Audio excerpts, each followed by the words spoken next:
Não há um local maior do que esse de estarmos na presença do Senhor. Amém? Hoje nós estamos num culto de Santa Ceia, culto de domingo, culto com a família.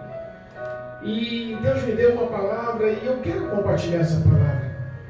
Eu acho que já preguei essa palavra algum tempo atrás, mas eu quero levar essa palavra conforme a vontade de Deus.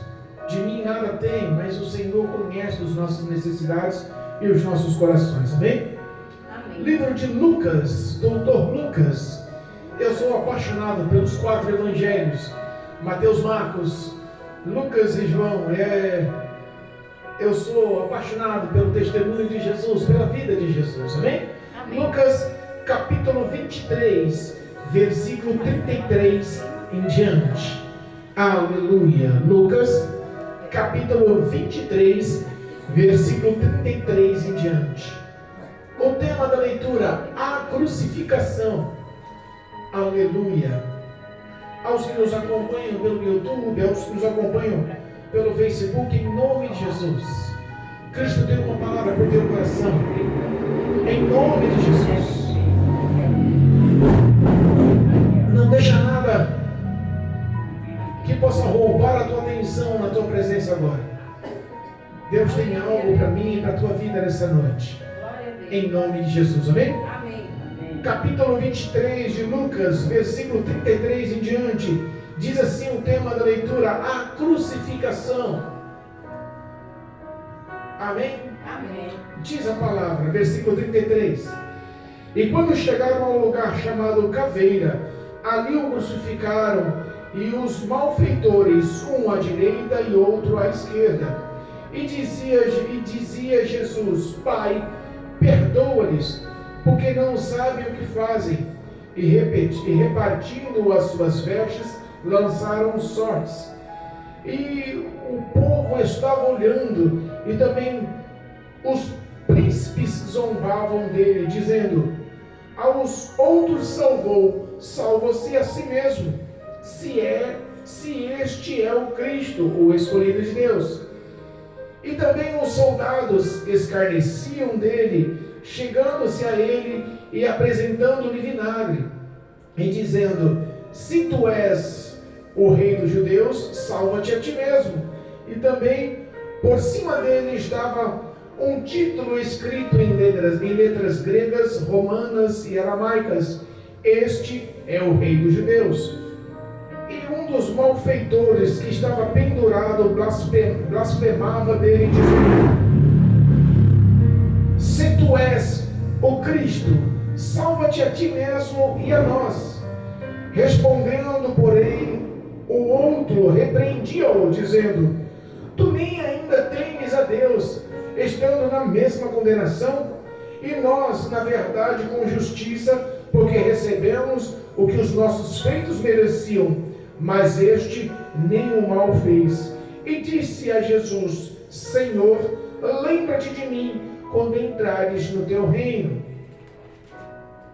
E disse-lhe Jesus: em verdade te digo que hoje estarás comigo no paraíso. E era já quase a hora sexta, e houve trevas em toda a terra até a hora nona. Escurecendo-se o sol, rasgou-se ao meio o véu do templo, e clamando Jesus com grande voz, disse: Pai, nas tuas mãos entrego o meu espírito.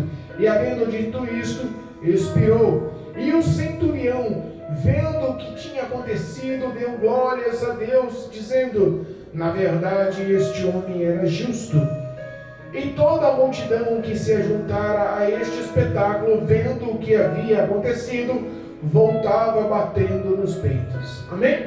Amém. Meu Deus. Aleluia. Louvado seja Deus. Irmãos, nós temos aqui o maior feito de Deus para a humanidade.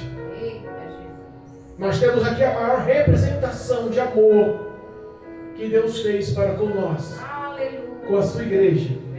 Para o corpo de Cristo, para todo o ser humano formado e constituído sobre a face da terra. Abaixo do sol, nada se compara ao grande amor de Deus por nós. Aleluia, meu Deus.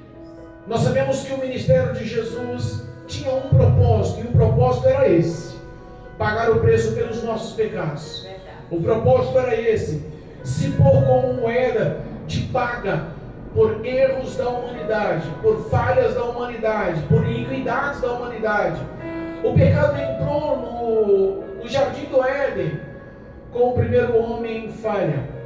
Mas nós sabemos que Cristo, Ele veio para justamente estabelecer novamente a união e a comunhão, levar o homem novamente a Deus.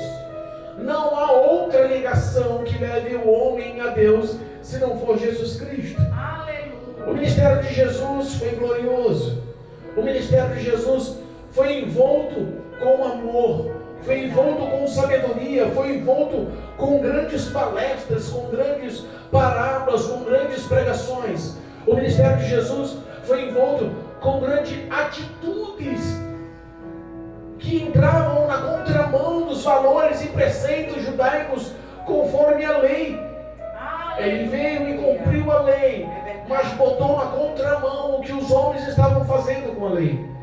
Colocou em prática o amor e a misericórdia que a lei exigia. Jesus, em todo o teu ministério, realizou curas. Em todo o seu ministério, realizou libertações, transformou vidas, trouxe pessoas novamente à vida.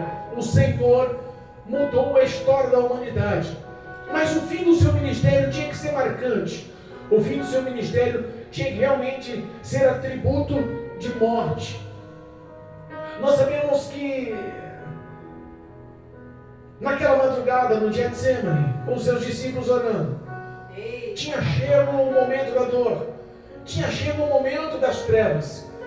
Nós sabemos que aquele momento ao qual Judas o trai com um beijo, e ele é levado pelos soldados, junto com todo o sacerdócio, com todos os fariseus, ao plenário, a casa de Nicodemos, de Caifás, perdão. Nós sabemos que ele passa aquela madrugada sendo humilhado, ele passa aquela madrugada sendo espancado, ele passa aquela madrugada sendo escarnecido, zombado. Os soldados vendaram o rosto dele com um pano, com um tecido, com uma faixa, vendaram os seus olhos e esbofeteavam, e escarravam nele, e socavam ele, e em meio a risadas, em meio a escárnios, falava: quem te bateu? Você não é o Filho de Deus? Revela quem te bateu. Olha só, pela madrugada, ele levou uma madrugada de dores físicas, e nessa mesma madrugada ele notou que até os seus discípulos corriam e tinham abandonado, e os que estavam presentes o negaram antes do cantar 3 vezes no galo pelo amanhecer. Sabemos que a história de Jesus foi marcante. Levado ao sinédrio, forjaram e compraram testemunhas falsas contra Jesus. Conhecemos a história. Foi levado a Pilatos. Pilatos, olhando no olhar de Jesus, sabendo que estava na festa da Páscoa, onde todos os povos das regiões circunvizinhas vinham para essa grande festividade, para a maior festividade dos judeus, para a maior festividade de Jerusalém, vinham povos de todos os locais. A cidade estava alvoroçada quando ouviram falar que estava preso Jesus Cristo Nazareno, aquele que dava grandes sermões, aquele que aconselhara, aquele que amara, aquele que curara, aquele que libertara, aquele que deu até vida aos mortos. Quando souberam que Jesus estavam presos, a multidão se rebela.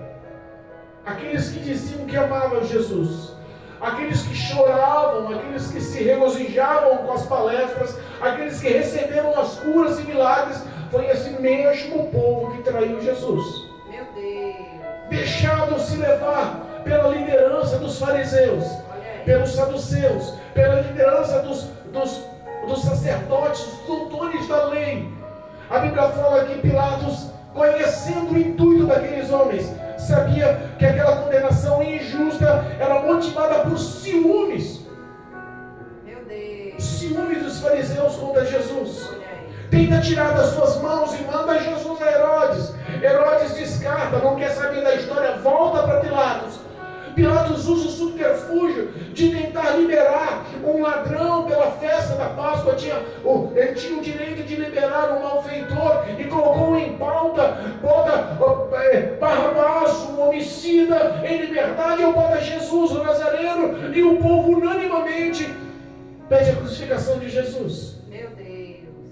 Eita, papai. Ele não se dá por vencido e manda chicotear Jesus. Açoite esse homem e depois o libertem. Mas sabemos que a influência dos fariseus era tão intensa sobre a multidão, que a multidão em um só coro, depois de ver Jesus sendo dilacerado pelos chicotes, depois de ver Jesus sendo coroado com aquelas coroas de espinho, depois de Jesus não permanecer em pé com as suas costas em carne viva, mostrando as costelas, depois de todo aquele sangue, toda aquela dor, toda aquela humilhação, todo deformado, Pilatos olha para Jesus, olha para o povo, e o povo num só coro grita: solte a Barrabás, crucifiquem a Jesus. Meu Deus. A Bíblia fala que Pilatos simbolicamente pega uma bacia com água, Olha aí. lava suas mãos e diz: eu lavo as mãos deste homem inocente. A crucificação e morte desse homem fica por responsabilidade de vocês. É, papai. A verdade não era que Jesus tinha que sofrer aquilo e que Pilatos estava abrindo a mão, ou que o povo estava julgando e condenando. Na verdade, tudo aquilo era projeto e plano de Deus para a remissão do meu pecado, para a remissão do teu pecado.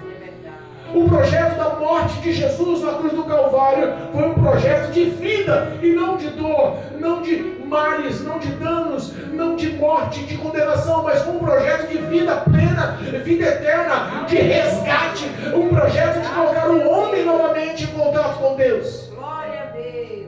Aleluia. No caminho do Gólgota, ou no local chamado Caveira, ou Sepulcro Aberto, estava Jesus em ruas com pedras pontiagudas, com um dorso esfolado e uma cruz pesada nas costas. Desmaia e cai. A Bíblia fala que os soldados romanos pegam um homem sirineu e obrigam ele a carregar a cruz. Chegou ao Gólgota, o crucificaram, pregaram os seus pés, pregaram as suas mãos, e naquela cruz colocaram um letreiro escrito: este é o Rei dos Judeus. Ergueram aquela cruz e ele estava em meio a outros dois malfeitores. A condenação de cruz, a condenação de morte pela crucificação, era a maior condenação, era a mais penosa morte e condenação que existia na época. O homem que era condenado na cruz era tido como um homem maldito. A Bíblia fala que Jesus foi crucificado em meio a outros dois homens, em meio de outras duas cruzes. Eu fico pensando, por que Jesus foi crucificado no meio? Jesus podia ter se crucificado, se foram três homens, Jesus podia ter se crucificado do lado da direita ou do lado da esquerda, mas não. A Bíblia fala que ele foi crucificado no meio das duas cruzes. Havia outros dois homens e Jesus no meio. Jesus era um divisor de águas.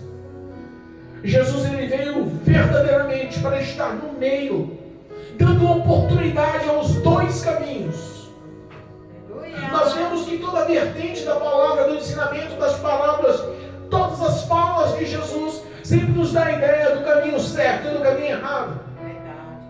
Mas sabemos que Cristo, sendo o Deus Todo-Poderoso, o qual chamou o mundo à existência, formou o universo e as estrelas, todas as galáxias e planetas, estrelas em todo o espaço, toda a terra, toda a formação, animais, plantas, águas, aves, o próprio homem, toda a fauna e flora, toda a estrutura de vida, toda a luz, tudo que está sobre a face da terra, abaixo do sol, foi formado e feito pelo poderoso Jesus que estava naquela cruz. Oh Deus, é verdade. aquele homem todo-poderoso estava sofrendo e dando oportunidade em sua última lição, oportunidade de salvação. Ele não poderia terminar, Mara, o seu ministério se não fosse com chave de ouro, sem a oportunidade dada, sem a escolha dada aos dois caminhos. Se as vertentes de suas pregações, o seu ministério sempre dividiam em dois caminhos, ele estava ali no seu último ato, mostrando os dois caminhos. Deus poderoso. Mostrando os dois acessos É verdade. e os dois finais. Mas sabemos que o homem que mais pregou sobre o inferno foi Jesus. O homem que mais pregou sobre a condenação foi Jesus. O homem que mais pregou sobre Satanás e demônios foi Jesus. E se nós vemos o texto que lemos, nós vemos o quanto as trevas se levantaram naquela hora. É verdade. Os principais, os sacerdotes, estavam reunidos embaixo daquela cruz, olhando Jesus, o povo todo que gritaram em uma só voz, acompanhando a crucificação. E a Bíblia fala que não só os soldados que estavam ali para crucificá-lo, para o matá-lo, também os principais dos sacerdotes estavam ali zombando de Jesus. Meu Deus. Se tu és o Cristo, salva-se a si mesmo. Se ele é todo poderoso. Os soldados diziam: se você é o Cristo, salva-se a si mesmo. Repara aqui, se nós pegarmos alguns detalhes, olha os detalhes. Louvado seja Deus. O versículo 35 diz assim: e o povo estava olhando, e também os príncipes ou os fariseus estavam zombando dele. E sabe o que me vem essa palavra à mente? Zombadores. Me vem à mente o Salmo 1, versículo 1. O primeiro livro de Salmos, o capítulo 1, versículo 1. A Bíblia fala no Salmos, capítulo 1, versículo 1. Vamos ler para a gente tentar assimilar a verdade dessa história, a verdade nesse contexto. Salmo 1, capítulo 1 diz assim: bem-aventurado o varão que não anda no conselho dos ímpios, nem se detém no caminho dos pecadores, e nem se assenta à roda dos escarnecedores ou zombadores. Repara que existe no capítulo 1 de Salmo 3 tipos de pessoas que Deus nos orienta a não andarmos juntos, a não tomarmos conselho e a não fazermos parte, sentarmos ao lado da roda, fazermos parte da Constituição. O primeiro é do ímpio. Um homem ímpio é um homem que não dá valor algum para os valores de Deus, que não honra de forma nenhuma os valores de Deus. Os valores bíblicos, as escrituras, não têm nenhum tipo de influência sobre o ímpio. Então, o versículo 1 está dizendo para a gente não andar segundo o conselho desses homens, que não tem temor no coração. O segundo conselho está dizendo para a gente não se meter no caminho dos pecadores. Pecadores é diferente. Pecadores já é o segundo estágio, já é a pessoa que, em vez de ímpio, que não honra e não dá valor, o pecador é aquele que honrou um dia, é aquele que conheceu um dia, é aquele que andou nos valores do Senhor um dia, mas decidiu viver no pecado. Ele tem consciência de que está errando, ele sabe que está errando, e ele se torna um homem pecador. E a Bíblia nos orienta, o salmista nos orienta aqui, Davi nos orienta aqui, em dizer para a gente não se deter, ou não parar, não acompanhar os pecadores, porque as más condutas, as más falas, as más índoles, os maus conselhos acabam corrompendo o seu caráter. Mas a terceira solicitação feita por Davi no Salmo capítulo 1, versículo 1, está dizendo aqui no tópico 3, que é o pior dos três, para não se deter na roda dos escarnecedores.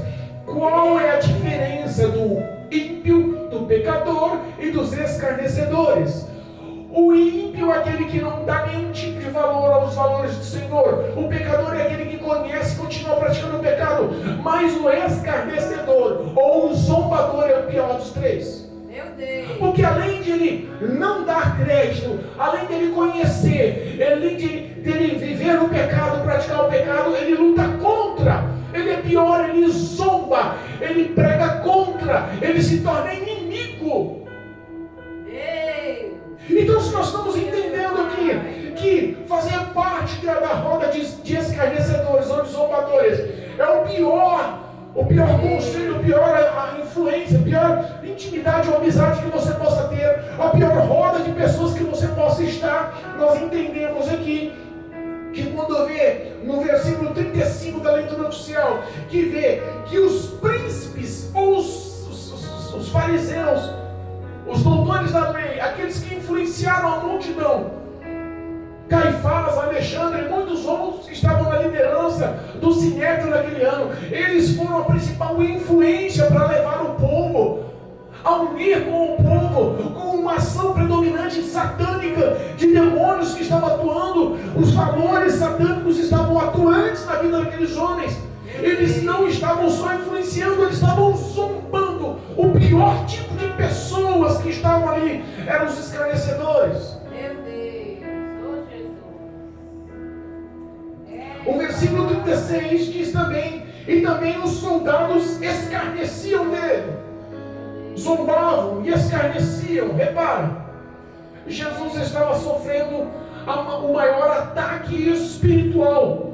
Que possamos entender, que possamos tentar compreender, que possamos tentar capturar em nossas mentes.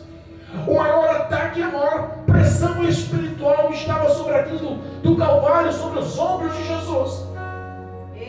E em meio a toda aquela situação, em meio aos escárnios, ele sente sede.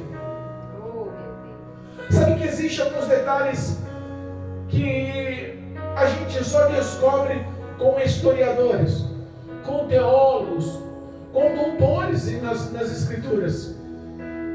Eu não sou teólogo, nunca fiz teologia, já expressei isso algumas vezes, mas eu fui estudar referente os soldados. O versículo 36 na parte B diz que apresentaram-lhe vinagre. Nos outros contextos dos livros de Mateus, Marcos e Lucas, dá uma divergência. Mateus e Marcos explicam de uma forma diferente. Eles sentiam sede e eles enfiaram em um caniço ou em uma vara um pedaço, uma esponja, e embebedaram ele naquele vinagre e levaram, estenderam aquela vara até a boca de Jesus na cruz do Calvário. Meu Deus. E quando Jesus experimenta, ele vê que aquela coisa era pútrida, estava embebedecida no vinagre. Mas a origem daquela esponja que ofereceram para matar a sede de Jesus, banhada no vinagre, é uma coisa maligna, demoníaca. Eu fui estudar aquilo, eu fui entender aquilo. E sabe qual a origem? Deus. Na época de Cristo. E isso reinou na Europa, no berço da humanidade, por muitos e muitos anos. Foi se findar no fim do século XVIII. Eles não tinham banheiro sanitário, o que nós achamos tão comum e que todo mundo tem acesso hoje, naquela época não tinha. Eles usavam uns locais chamados latrinas e faziam as suas necessidades um do lado do outro, em buracos estabelecidos em cima de uma prancha, de uma tábua. À frente deles tinha um córrego com água. Eles pegavam uma vara, espetavam naquela bucha e lavavam aquela vara, aquela esponja naquela água, e se limpavam com aquela, depois das suas necessidades fisiológicas, se limparam com aquela bucha e punham aquela bucha numa vasilha, num recipiente cheio de vinagre. Meu Deus. Para desinfectar. Misericórdia. Foi aquilo que usaram para levar na boca do nosso Rei, do nosso Senhor e Salvador. Jesus Todo-Poderoso. Se nós pararmos para pensar a humilhação, os detalhes que Satanás projetou para tentar destruir a integridade, e o intuito do diabo era que ele abrisse mão daquilo, que ele lutasse contra. E Jesus diz a Pilatos: você não tem nenhum poder sobre mim. Olha aí. O poder que você tem foi dado pelo meu Pai. Ou você acha que se o meu Pai quisesse, eu não pediria que Ele não enviaria para mim 6 legiões de anjos e detonaria e mataria, acabaria com tudo isso aqui? É verdade. Entenda, aquele era o momento das trevas. E Jesus tinha que sofrer aquilo, tinha que ter um preço a pagar. Verdade. A humilhação e o sofrimento foi extremos em todos os detalhes. O limite humano foi tomado de uma forma intensa. É verdade. A Bíblia fala que no meio de todo aquele escárnio, no meio de toda aquela humilhação, no meio de toda aquela zombaria, no meio de toda aquela decadência, os discípulos tinham fugido. Estava João e as mulheres, mas se calaram e acompanharam. A multidão, o povo alvoroçado, em meio a uma festa da Páscoa, estavam todos ali esperando o mal, a morte. O diabo estava predominando, o clima era satânico. Mas em meio a um clima, a uma atmosfera tão negativa, a Bíblia fala que o povo atento, olhando a crucificação, os soldados zombando, os principais sacerdotes zombando, mas a Bíblia fala que estava ali o centurião, responsável pela crucificação, acompanhando. Meu Deus. Estava ali os 2 ladrões, os 2 homicidas que estavam sendo crucificados, um de cada lado. E no meio daquele clima tão revolto, Jesus ergue a voz para o céu e fala: Pai, perdoa-lhes, porque eles não sabem o que fazem. Olha aí.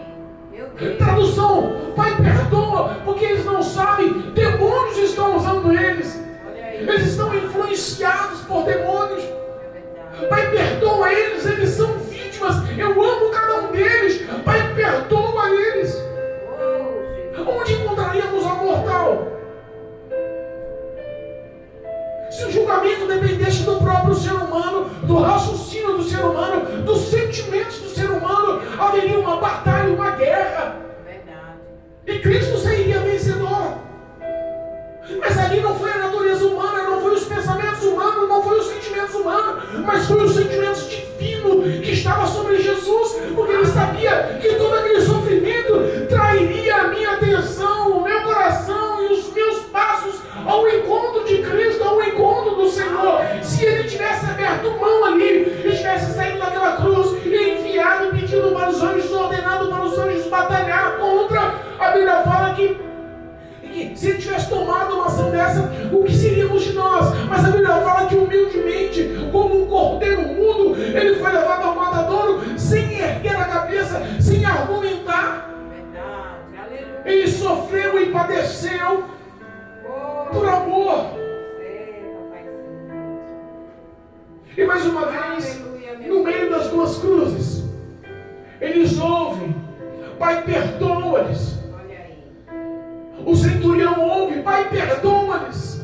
A multidão ouve: Pai, perdoa-lhes, porque eles não sabem o que fazem. Como pode um homem sendo humilhado, massacrado, suas carnes expostas, coroa de espinha, pregos nas mãos, pregos nos pés, humilhado e zombado ao extremo? Olha para aquele povo que está maltratando, está acabando, dilacerando com ele, e fala: Pai, perdoa-lhes.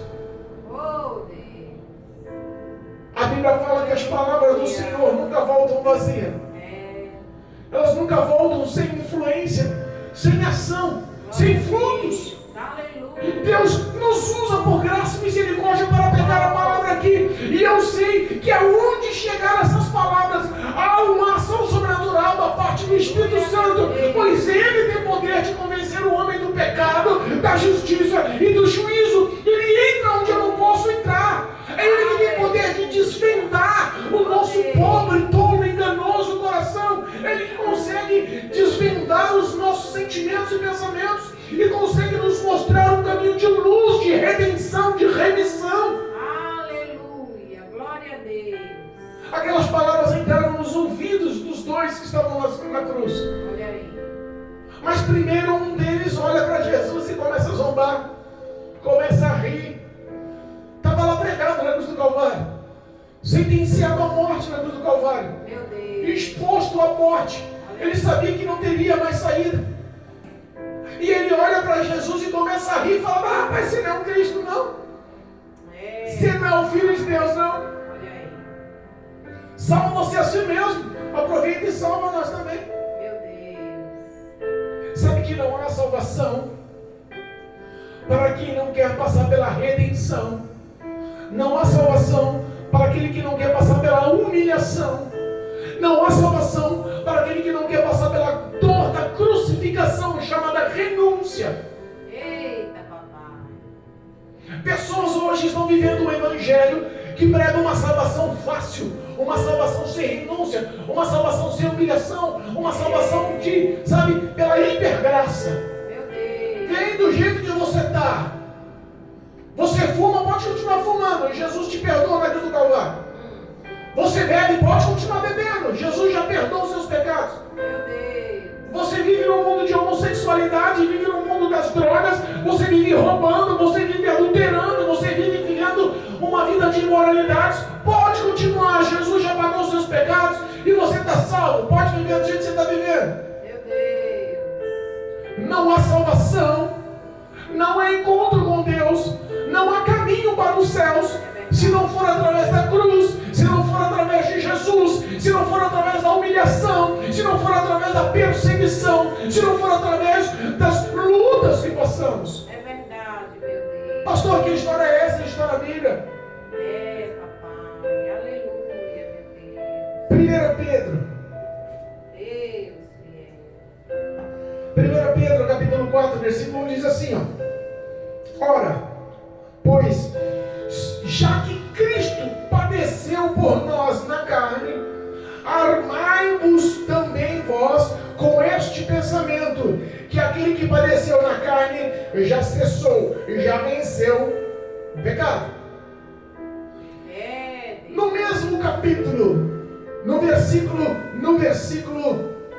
12, 13 e 14, diz assim, capítulo 4 de 1 Pedro, versículo 12, versículo 13 e versículo 14: amados, não estranheis as ardentes provas que vêm sobre vós, para vos tentar, como se coisa estranha vos acontecesse, mas alegrai-vos no fato de seres participantes de quê? Das aflições de Cristo, para que também na revelação da sua glória vos regozijeis e alegreis, se pelo nome de Cristo sois vituperados ou sois insultados, bem-aventurados sois, porque sobre vós repousa o Espírito da glória de Deus. Quanto a eles, é ele de fato blasfemado, mas quando vós, ele é glorificado. Glória a Deus. Repara uma coisa, que para ser crente, para adquirir a salvação, que aquele malfeitor na cruz do Calvário zombando o pedido de Jesus, salve-me também, requer que você seja, versículo 12, que você seja provado, olha, ardentemente. Essas provações vêm sobre o crente, essas lutas vêm sobre o crente. Verdade. Olha só, mas para a gente não se apavorar, está dizendo que no meio desses acontecimentos se alegrem, se regozijem, Aleluia, meu Deus. porque somos participantes do que Cristo participou. Qual foi as participações que foram lançadas na cruz do Calvário sobre Jesus? Aflições, Verdade. dores, humilhações, males. Nós temos que andar no mesmo processo. A salvação é pela graça, mas não é de graça. Temos que pagar um preço. Olha só, ele está dizendo, se nós se sentimos alegramos, se sentimos bem-aventurados, porque passamos pelas mesmas aflições, mas as mesmas aflições que foram lançadas sobre Jesus, depois foi paga com peso de glória, foi paga com peso de alegria. Está dizendo aqui, ó, mas também a revelação da sua glória. Também seremos participantes da revelação da sua glória. Então alegre o coração. Saiba que Cristo, Ele não dá uma cruz que você não possa carregar. Jesus, Ele não dá um peso que você não possa carregar. É por isso que as provas são grandes, irmã. É por isso que são ardentes. É por isso que às vezes nos confunde. E no meio de tanta luta, no meio de tanta humilhação, no Ele está dizendo: se alegre. Se alegre porque você é participante da glória de Deus. Se alegre porque o peso da glória do Senhor, a revelação que há de nos revelar o Espírito Santo como recompensa, como foi revelado a Cristo, também será revelado a nós. Aleluia, meu Deus. Se pelo nome de Cristo, se pelo Evangelho, se pela palavra, se pela tua representação do Evangelho, se pelo teu testemunho do Evangelho forem insultado ou vituperado, bem-aventurado, ou seja alcançado de uma imensa alegria, Aleluia. porque repousa sobre nós o Espírito Santo de Deus. Glória a Deus. Você me entendeu que a salvação não vem de graça, ela vem pela graça. É verdade. Mas sabemos que vale a pena ser participantes, porque sabemos que, sendo participante das provas, das lutas, das humilhações, como Jesus participou, nós sabemos que também seremos glorificados como Cristo foi. Aleluia, meu Deus. A Bíblia fala que o ladrão zomba Cristo, mas o outro que estava ao seu lado, olha e fala: rapaz, repreende ele. Repreende e fala: nós estamos nessa situação de condenação e você não tem temor a Deus. Ei. Nós estamos aqui porque merecemos. As nossas obras nos levaram a isso, as nossas ações nos levaram à crucificação. Mas este santo, mal nenhum fez, pecado algum cometeu, injustamente ele está aqui. Olha aí. E olha para Jesus e fala: Senhor, olha, primeira ação, aquele homem já tinha ouvido falar de Jesus, sabia que ele estava ali injustamente, e declara no íntimo do coração que ele era Senhor dele. Aleluia. Ninguém chama o homem de Senhor sem ele ter o crédito de Senhor. É verdade. Senhor, lembra-te de mim quando entrares no paraíso. Aleluia. Quando entrares no teu lar, na tua casa, no teu paraíso, lembra de mim. Olha aí. Sou pecador. Reconheço que as minhas obras, os meus feitos me levaram até aqui. Mas usa da tua misericórdia, usa da tua compaixão. Lembra de mim. Aleluia, meu Deus. A última lição, lição de vida, lição plena, lição gloriosa, mostra que a compaixão do Senhor, o amor do Senhor, a íntima misericórdia do Senhor, declara aquele homem que não tinha créditos, não tinha valores, não tinha méritos algum, como nós, que não temos mérito, crédito, obras nenhuma que nos dá o direito da salvação. É verdade. Não somos maiores ou melhores do que esse homem. Não. Jesus olha para ele e fala: ainda hoje estarás comigo no paraíso. Oh, Deus poderoso. Aleluia. Existem dois caminhos. É. O caminho largo. O caminho largo estava sendo conduzido pelos fariseus, É, meu Deus. pelos saduceus, pelos sacerdotes, os doutores da lei.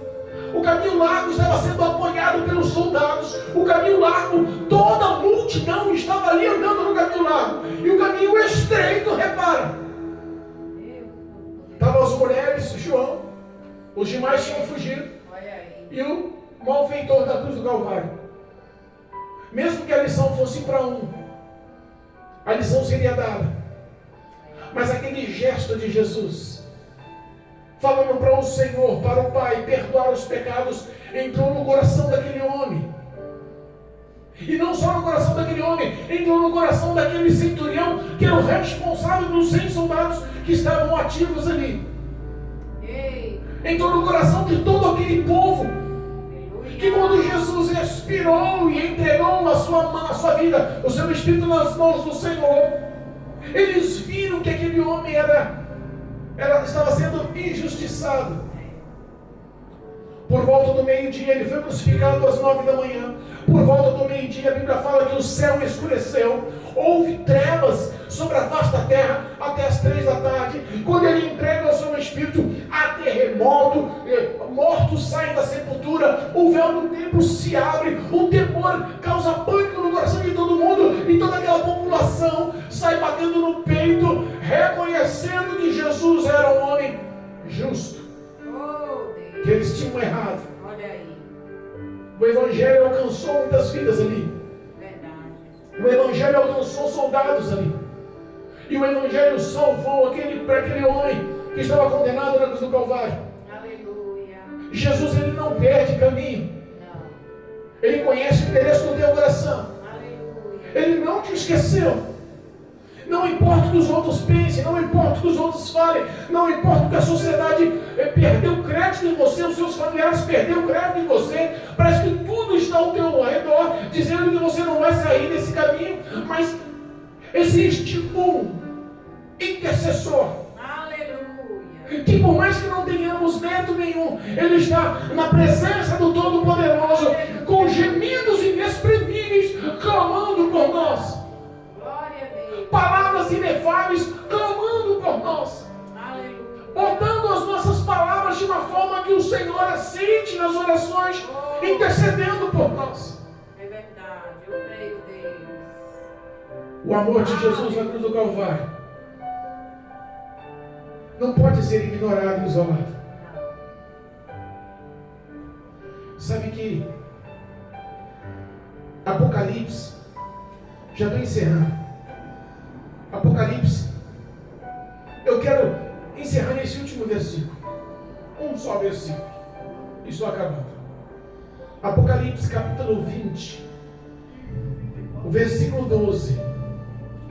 Apocalipse capítulo 20, versículo 12, diz assim: E vi os mortos, grandes e pequenos, que estavam diante do trono, e abriram-se os livros, e abriu-se outro livro, que é o da vida. E os mortos foram julgados pelas coisas que estavam escritas nos livros, segundo as suas obras. Meu Deus. Eita, papai. É forte. Aquele ladrão da cruz vai ser julgado pelas suas obras. O ladrão que o repreendeu e reconheceu que Cristo era Senhor vai ser julgado pelas suas obras. Aquela população que em um coro gritou para crucificar Jesus será julgado pelas suas obras. Aquele centurião que reconheceu que Jesus era inocente, santo, filho de Deus, vai ser julgado pelas suas obras. O caminho largo, por mais que apareça atrativo, aceito, certo, porque todo mundo faz. Quantas pessoas estão se desviando, estão se enfraquecendo, estão se afastando? Eu conheço pastores, eu conheço pregadores, eu conheço evangelistas, eu conheço levitas, eu conheço tantas pessoas que pararam no meio do caminho e conheço muitos que estão no caminho andando de qualquer forma. Meu Deus. O caminho largo continua sendo errado, e o errado é errado mesmo que todo mundo faça. Eu já cansei de falar isso. O certo é certo mesmo que só você faça. Aleluia, meu Deus. As igrejas eram para estar cheias, mas estão vazias. Verdade. As que pregam a renúncia, a cruz, o preço. Mas as igrejas que estão cheias, inundadas, são justamente as igrejas que estão pregando o que diz aquele ladrão da cruz: salva-se a si mesmo, e também nos dá salvação na faixa, sem preço, sem renúncia, com facilidades. Existem dois caminhos, e esses caminhos têm que ser reconhecidos, e o reconhecimento desse caminho será resumido nesse versículo: seremos julgados pelas obras que estão escritas nos livros, no memorial do Senhor. E se o nosso nome não estiver escrito no livro da vida, a Bíblia nos ensina aqui no versículo 15, no versículo 15 do capítulo 20 de Apocalipse: e aquele que não foi achado escrito no livro da vida foi lançado no lago de fogo e enxofre, que é a segunda morte. Então repara que são dois livros. Alguns livros que falam sobre as nossas obras, e um livro que fala sobre o livro da vida. O nosso nome tem que estar escrito no livro da vida. As nossas obras têm que ser aprovadas por Cristo. Estamos hoje participando da Santa Ceia do Senhor. Glória a Deus. Do corpo e do sangue. O corpo e o sangue de Jesus é a maior memória do quanto Ele nos amou. É verdade. E eu peço a Ti, em nome de Jesus, que declare no teu coração a necessidade que você tenha de remissão e de reconhecimento de Cristo em suas vidas. Em nome de Jesus. Lembra onde você caiu. Volta lá. Se acerta com Deus. Peça ajuda ao Espírito Santo. Aleluia. Ele é o teu amigo. Não te esqueceu. É o teu intercessor. Ele não vai te decepcionar. Nunca te abandonou. Eu profetizo em tua vida mudança, vitória. Sai dessa situação de comodismo. Em nome de Jesus, Cristo tem algo novo para a tua vida. Recebe em nome de Jesus. Amém. Em nome de Jesus. Amém. Glória a Deus. Louvado seja Deus.